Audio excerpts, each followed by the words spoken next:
Bonjour. Pour cette 5e capsule du débat, les 4 candidats parleront de leur vision d'avenir en répondant à la question d'Alain Soulard. Bonjour, mon nom est Alain Soulard et ma question est la suivante. Pour moi, la politique, c'est à la fois la gestion au quotidien des choses publiques, du déficit, des revenus, des dépenses, mais c'est aussi un projet d'avenir. J'attends de mon gouvernement fédéral qu'il me propose une vision. Quelle est la vision que vous proposez et quel est le projet structurant qui, pour Trois-Rivières et Québec, nous permettrait d'aborder avec sérénité le 21e siècle? Donc, je cède la parole à M. Pierre Lacroix. Vous avez 2 minutes pour répondre à la question.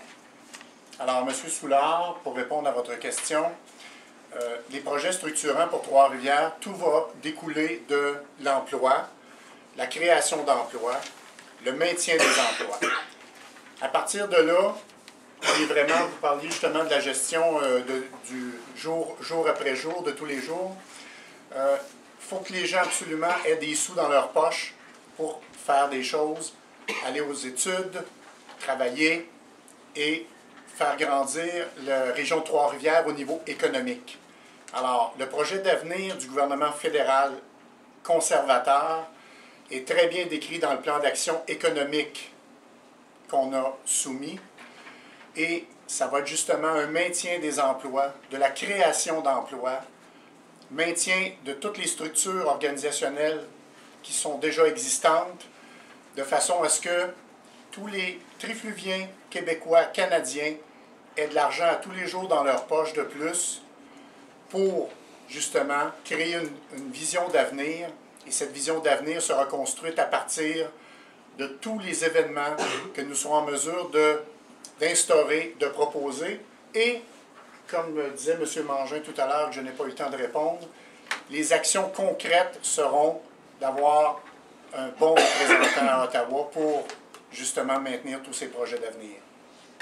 Je cède maintenant la parole à Mme Paul Bourdin. J'irai plutôt sur les valeurs. Je dirais que pour moi, un projet d'avenir, c'est d'avoir une société où on voit de la justice entre les citoyens, de l'équité, de la compassion, du partage, parce que c'est certain qu'avec ce gouvernement qui a mis la démocratie à mal, on s'interroge, on doit rester fondamentalement démocratique et ouvert.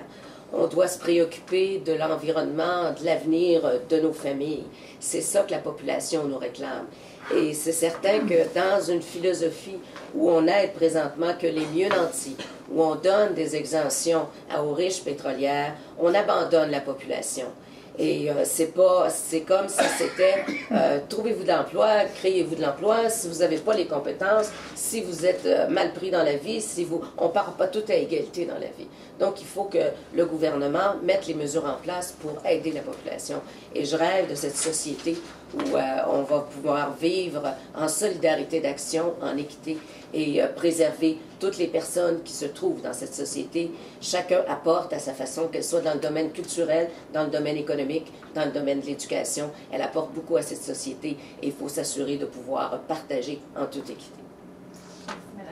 Donc, une vision d'avenir, comme disait Mme Brunel, c'est basé sur des valeurs. Le Parti vert du Canada est un parti qui affiche ses valeurs depuis sa fondation. On a des valeurs qui sont en fait basées sur les humains, mais aussi sur leur cadre de vie, qui est l'environnement. Vous parliez de projets structurants, M. Soulard. On sait que lorsqu'on a des rénovations, parfois il faut abattre un mur. Dans la région de Trois-Rivières, ce mur-là, c'est Gentilly 2. Je crois que pour avoir une économie innovante, qui n'est pas basée sur une technologie qui date de 30 ans déjà et qui commence à s'essouffler et qui comporte des risques quand même non négligeables, on doit donc passer à une autre étape. C'est l'heure pour la région de Trois-Rivières d'arrêter les frais et de fermer Gentilly 2. Il y a toujours la peur associée au nucléaire, en fait associée à fermer Gentilly 2, qu'on perde des emplois.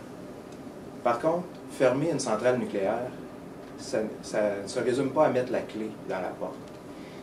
Il faut sécuriser le site, ce qui demande des emplois en sécurité nucléaire, et les employés qui sont présentement chez Hydro-Québec ont les compétences pour le faire. Ensuite, arrêter le nucléaire, ça signifie de se lancer dans toute une autre panoplie en matière d'énergie. Et ça, les gens de Trois-Rivières ont le dynamisme et sont capables de démontrer leur force d'innovation pour relever ce défi-là. Nous allons au niveau mondial vers ce qu'on peut appeler une économie du savoir. Et les valeurs, on est tous d'accord, sont très importantes. Les valeurs du Parti libéral sont la famille, l'égalité des chances et la démocratie. C'est pour ça que j'y ai adhéré il y a 2 ans et je veux effectivement travailler pour le développement. On risque de manquer de fait un bateau très important. Projet de société qui inclut le développement des sources de croissance comme les ressources propres, la santé, les biosciences, les technologies numériques.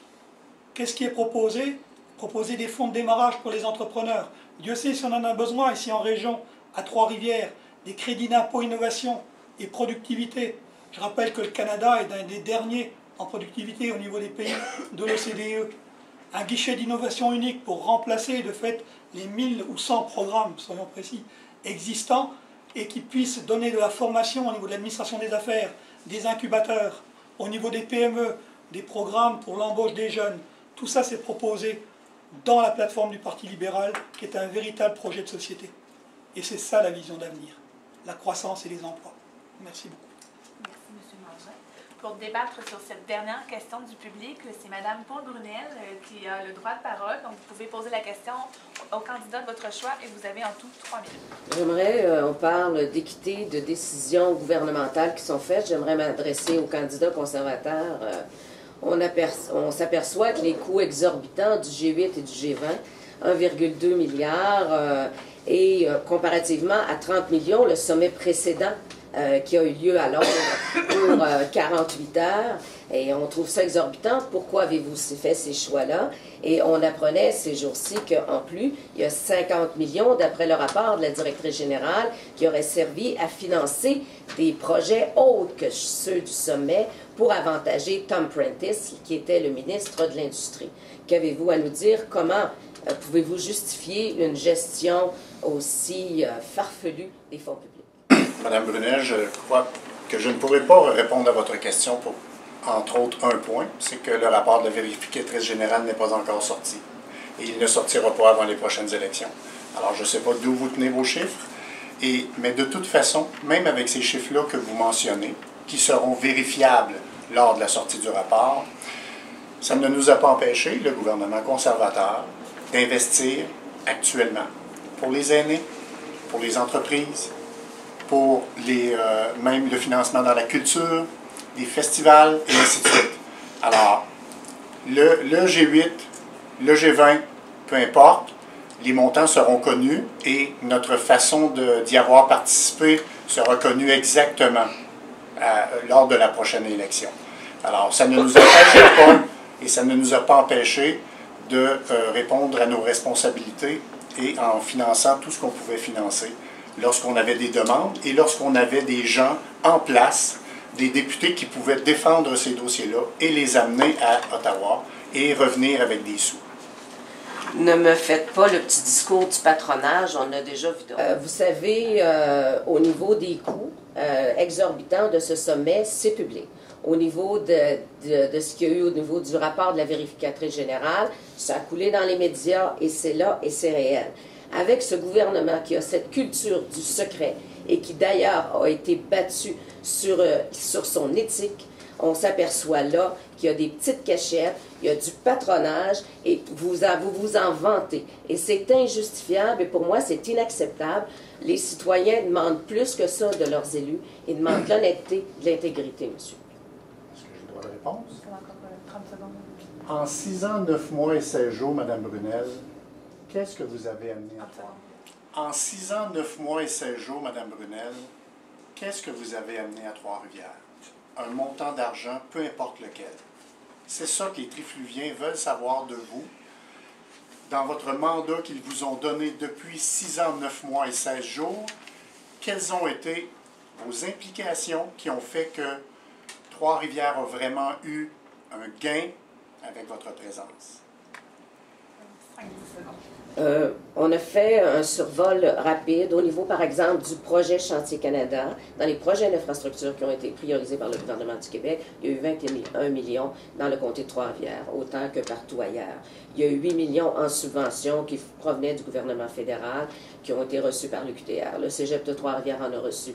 Donc, les gens du milieu se mobilisent, présentent des projets de recherche comme M. Mangin le fait, comme d'autres, et les gens d'affaires viennent à réussir à avoir autant, même avec une députée bloquiste, que n'importe quoi.